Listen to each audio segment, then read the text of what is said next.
hozir sotilayotgan kreshka deymizmi, o'sha kreshkani oldikda, kreshkani olib shu o'tirdik, hazil hizbul bilan o'tirdikda, bu kreshka yeyish yaxshi emas, zarar, bu ham kulishdi, harom bo'ldi, bolalarga olib beramiz, ana chipslarni ham, o'shani ham deb kartochkani qo'rilgani, xullas, o'shani biz oldikda, bu bo'lgan voqea, bu haqiqiy bo'lgan voqea. Shu olib, shuni molni oldiga tashladik. Mol shu chipsni ham, shu kreshkani ham shunday shoxi bilan surib qo'ydi. Yemadi. Ishonasizlarmi shunga? Bilmadim nimaga yemadi. Alhamdulillah, lekin shu bo'lgan voqea, yemadi.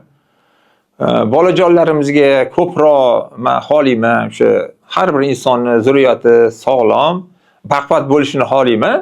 Bunaqa, masalan, oddiy hozir juda ham ko'p, har qadamda qarasangiz, qo'lida baklish ko'tarib ketayotgan bo'ladi. Kimdir qo'lida Fanta bo'ladi, kimdir qo'lida Sprite, kimdir qo'lida har xil shirinlik ichimliklar. Bu keyin bolalarni olib berishadi, oldimizga ozib ketgan, ozg'in, hech vesi yo'q-a deyshadi. Shu har xil demoqchiman, bu bilan ham shu shirinlik avvalambor qotirib tashlaydi organizmni. Bu miya faoliyatiga ham ta'sir ko'rsatadi. Aksariyat hozir yoshlarni o'rgatib qo'yishyapti. Shu shirinlik napitklarga, shirinlik napitka deganda bu ishtahasini ham bo'g'adi. Tam kerakli, даже oddiy shu olma shularni iste'mol ham qilmaydi. Shu narsaga o'tirib oladi. Bu haligi o'sha bu narsalar bolaning o'sishiga ham, miya faoliyatiga ham salbiy ta'sir ko'rsatadi. Bu narsalarga ko'proq o'zimizda mana alhamdulillah O'zbekistonda yashaymiz.